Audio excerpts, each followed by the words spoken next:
By the way, I apologize for the way I look. I know to me, I mean, I'm looking haggard. So anyway, I'm just wishing that I had started this earlier, but I think that in reality, I just didn't know enough about it. And the first 4 or 5, 6 days, well, the first three are, I got off Oxy after the third day.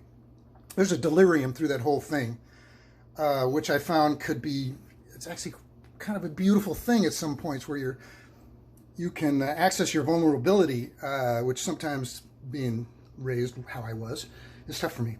So anyway, I could express my love for my wife and my appreciation. Whew, I was good at it, but at the same time, I mean, I was, shall we say, screaming, moaning like a man had been shot on a battlefield.